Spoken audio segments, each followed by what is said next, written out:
ইসলামী আন্দোলন ময়মনসিংহ জেলা দক্ষিণের উদ্যোগে সেমিনার ও ইফতার মাহফিল অনুষ্ঠিত। বিস্তারিত দেখুন আশরাফ আলী ফারুকের প্রতিবেদনে।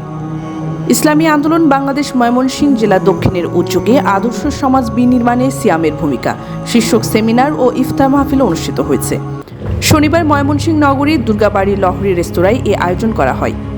অনুষ্ঠানে সভাপতিত্ব করেন ইসলামী আন্দোলন বাংলাদেশ ময়মনসিংহ জেলা দক্ষিণের সভাপতি মাওলানা মামুনুর রশিদ সিদ্দিকী। প্রধান অতিথি হিসেবে উপস্থিত ছিলেন কেন্দ্রীয় স্বাস্থ্য ও পরিবেশ বিষয়ক সম্পাদক অধ্যাপক নাসির উদ্দিন। এতে রাজনৈতিক, সামাজিক ও শিক্ষাবিদ, সাংবাদিক সহ বিশিষ্ট ব্যক্তিবর্গ উপস্থিত ছিলেন। আমরা সকলেই যেন এই বাংলার মাটিতে আর কখনো ফেসিবাদী কখনোই মাথা চালা দিয়ে দাঁড়িয়ে না উঠতে পারে, সেই লক্ষ্যে এবং উদ্দেশ্যে আমরা কাজ করে যাব। কোন বিধান সমাজে নিরাপত্তা এবং শান্তি নিশ্চিত করতে পারবে না।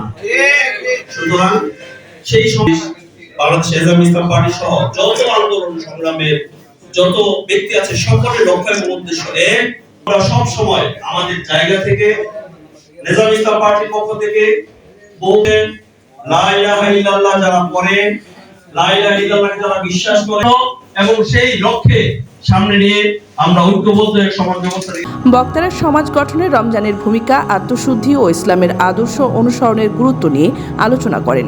তারা বলেন, সিয়াম শুধু ধর্মীয় অনুশীলন নয়, এটি সমাজে ন্যায় বিচার ও মানবিক মূল্যবোধ প্রতিষ্ঠার একটি মাধ্যম। অনুষ্ঠান শেষে ইফতারের আয়োজন করা হয়।